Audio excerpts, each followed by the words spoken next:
everyone! Welcome back to another vlog! And today guys is, siguro nakita nyo na sa title. So mag-empake lang kami ngayon guys. Yung bahay namin, medyo magulo na siya. Lalo na dun sa spare bedroom kasi nakapag-start na kami na mag-empake. But for today guys, ipakita lang namin sa inyo yung, hindi ko alam paano na mag-empake. Kung paano kayo mag-empake kasi ang dami ng, for me, ang dami na nitong gamit na to. Hindi kasi ako talaga, ayoko sana talaga ng madaming gamit. Kasi the more you have stuff, the more clutter nga na meron ka. So, pero wala eh.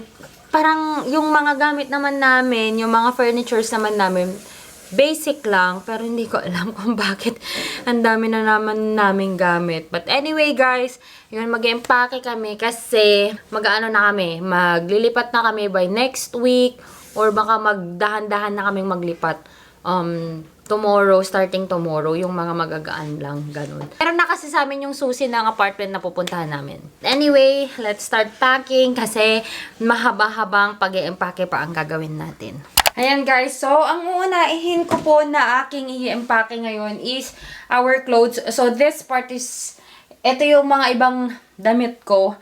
Ang balak namin, so what I have here is a box of garbage bag. Ito yung sobrang laki na garbage bag. This is the 33-gallon garbage bag. Tapos zip ties na pang zip sa mga hangers para hindi siya magdance. Para hindi sila mag-wiggle-wiggle. Ganon. I-garbage bag lang, tapos pag magti-transfer na, sabit lang ulit sa aming closet. Ayan, para hindi na kami magtutupi, magkakarton ng mga gamit, tapos maghang na naman pagdating doon. So, it will be easier for us kasi ang lilipatan naman namin is just across the street. So, it will be a short trip. Ayan, 5 minutes. 3 minutes drive. Ayan. Guys, sobrang, kita nyo ba to? Ayan po, ang kaguluhan pong nangyayari, Ayan. Magulo pa guys, may mga damit pa kami doon. So, ayan. 1, 2.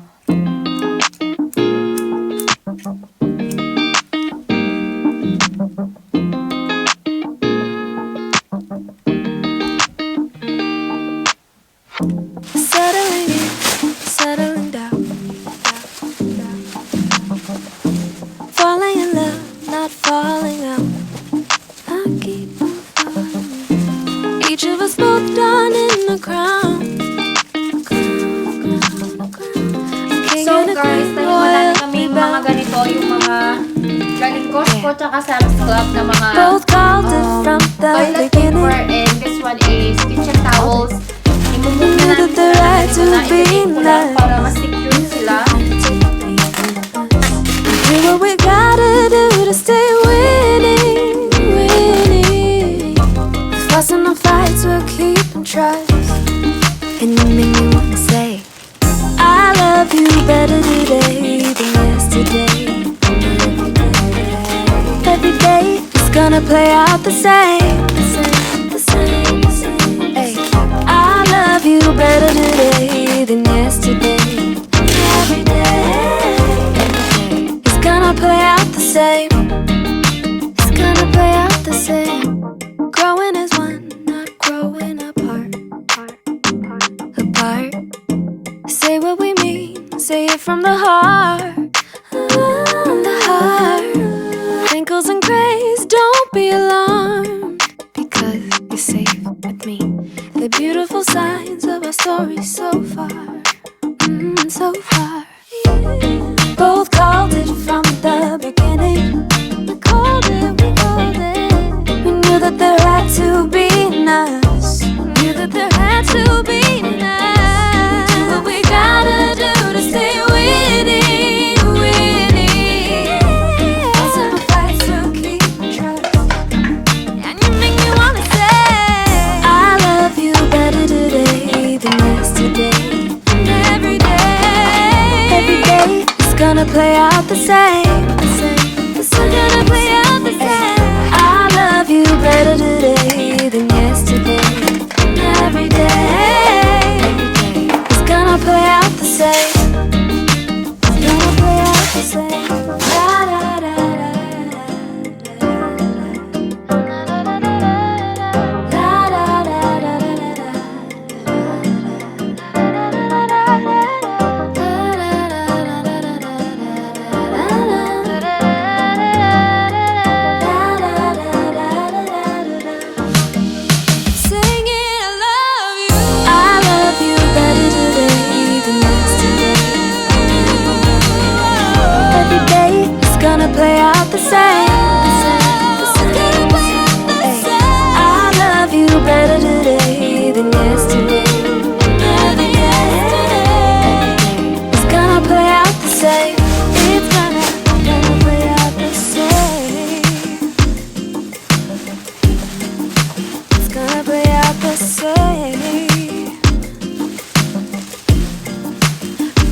yesterday. Love you more today. It's gonna play out the same. I love you, babe. Hey everyone! So, update. It's already, anong oras na mahal? Past 12 midnight na po. And, medyo nakapag-impake naman na kami. Siguro, itong mga na-impake namin is almost half of our stuff. Actually, lahat ng damit namin halos na-impake na namin. Ang konti lang pala ng damit namin. Parang apat lang na na ganito, na garbage bag. Ayan. Pero meron kaming yung mga ibang underwears namin, tsaka yung mga ibang hindi ginagamit na damit. Yun yung mga nasa luggage, ganyan. Kasi, para hindi na namin isasabit. Kasi, pero itong mga nakalagay dito ay may hanger na siya agad. So, easy to sabit pagdating namin sa kabilang bahay. Sa kitchen namin, nag-iwan lang kami ng isang frying pan at tsaka isang, ano ba tawag doon? Pot. Ayan, tapos, ay, yung mga camping gear pa namin nandun pa sa baba. And, yung mga plato namin, meron pa dito. Dapat pala, nimpake na namin yun. Mag-ano na lang tayo, disposable na lang tayo. No? But anyway, guys, naging productive naman yung, namin, yung pag-i-empake namin. So, update ko na lang kayo kung paano yung ibang pag-empake namin. Or baka makita nyo na lang kung sa pag-move namin. Ayan. So, bukas, tatawag ako sa owner if pwede ba na maglipat na kami ng gamit. Kasi kahit hindi pa officially na lipat day namin, sana pumayag siya. Kasi sa shift tayo sa iPhone vlogging, nalobat ang camera natin. So, yun, kahit hindi pa sana ngayon yung moving day namin, ask ko kung pwedeng maglipat kami. Kasi nasa akin naman na yung susi, binigay na nila Love sa akin. Hindi pa naman kami mag-i-stay or whatsoever, or alam mo yun. Pero dito kasi guys, once you put your stuff in there, start na kasi yun ng rent mo. And hanggat may gamit ka pa sa apartment, hindi pa tapos yung babayaran mo. So hanggat may gamit ka sa apartment, ayun, babayad ka pa rin. So kung sinabi mo talaga na hanggang 31 ka lang, dapat 31 na vacate mo na, or else may prorated rent pa yan. So kung September 1, September 2, may mga gamit ka pa dyan, ay babayaran mo yan per day. So, yun yung mahirap. Tapos maglilinis pa before talaga umalis dito, guys. Kailangan ready for occupancy na naman siya. Ipapakarpet shampoo pa namin tong carpet. Tapos maglilinis pa kami ng mga appliances. Actually, may mga services naman daw na pwede magpalinis. Pero, hindi kasi namin alam dito. Alam ko talaga meron dito sa US. Pero dito sa area namin, hindi ko alam kung sino yung pwedeng i-contact sa paglilinis. Pero may contact yung owner ng apartment namin para sa carpet shampoo. So, try ulit naming tawagan bukas kasi hindi sila sumasagot sa tawag. But anyway guys, I hope you enjoyed watching this video. Kahit napakasimple lang ng vlog, I hope na na-inspire kayo na mag-move dito sa US. And if you have any question about moving out, kasi hindi ko pala vlog kung paano ba yung transaction namin sa owner na to at sa next na owner at sa ibang mga connections. At sa mga ibang connections, sa mga utilities guys. So, madaming transaction about doon. But anyway, let me know if you wanna know about those. Lalo na po sa mga parating dito sa US kasi marami kayong gagawin mga paperworks. Tsaka, lalo na sa mga utilities nyo. Ayan. So, let me know down below if you want to know about that. And dahil dyan, proceed na po tayo sa shoutout for this video. Hey everyone! Thank you so much at narating nyo naman po yung part ng pag-shoutout natin sa mga nag-comment po sa aking vlog na Chicago Day 1 Travel Hotel near Philippine Consulate. Ayan. So, magsi-shoutout lang po muna tayo. Shoutout to Ronnie Caberto. Ayan. And Loiza Edgington. Sabi niya, thank you ever sa shoutout. Nakadalawa na ang beauty ko. And then again, kay Ibrahim Hailil and EMTV. Pwede po yung Loneless Road sa Nevada. Guys, malayo kami sa Nevada.